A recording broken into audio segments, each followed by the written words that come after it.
سيد الرئيس، وما تقوليش هاك اللغه والقضاء مستقل وكذاك حكوا البهليل. السيد الرئيس اطلق سراح كافه المعتقلين السياسيين ولا اذن باطلاق سراحهم وكذا. واحد جبهه الداخليه اليوم يلزم يسكروا الباب امام كل محاوله خارجيه بادوات، بالتاكيد مش تكون عندها ادوات في الداخلي لارباك الوضع الداخلي. اخشى ما اخشاه انه ماكينه الاغتيالات باش تعاود تشتغل من جديد. نداء علي اخير. لا في العقل السيد الرئيس جوهر زياد عصام لا زياد غازي كل المعتقلين السياسيين بلاصتهم توا زياد في طليعه القوى الشعبيه. مش الحبس. لا زياد هذا انت قلته وماهوش جديد، لكن انا لهنا نفرق. انت قلت لي عندي معلومه تخص ماكينه الاغتيالات. انا باش نقول لك ماكينه الاغتيالات يا اخي باش تقف كي يتم اطلاق سراح المعتقلين، معناها خلينا من الحكايه هذه. هذاك ندائك واضح وصل له ديما موجود، لكن تقول لي ماكينه اغتيالات باش تتحرك تقول فيها هكا من راسك كلام اختير راهو هذا.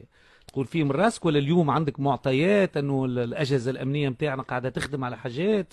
شوف تكتشف في واحد فما انا اللي يعرفني وتابعني يعرف اللي عمري ما نتكلم عن الهواء في المواضيع فهمتي البسيطه اللي حتى الحاميميه، فما بالك مرتبطه بضرب الوضع الداخلي نتيجه موقف الرئيس. المساله تولي فهمتي متعلقه بامن وطن وسلامه فهمتي في وطن.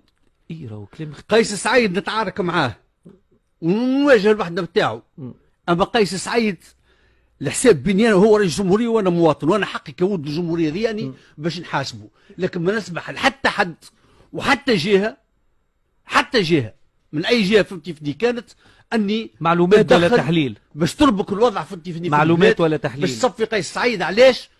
على خاطر فهمتي اليوم ماشي فهمتني في ثنيه اللي هي ثنيه معناها مرفوض دوليا انه يمشي فيها. معلومات ولا تحليل؟ انا جاوبتك جواب دقيق، قلت لك انا لا اتكلم عن الهواء. معناها المحاولات ارباك الوضع الداخلي هو متوقع. انا واحد من الناس نتوجه طلب للسيد وزير الداخليه طبعا انه يحل عينيه. انا وجهتنا تبقى في حالة استنفار. الوضع دقيق اكيد. ورد بالكم أكيد. اللي تبعوا لي في وديع الجري وكذا سايب عليكم الحكايات التافهه، وراو ثم حاجات اخطر قاعده تهد في البلاد.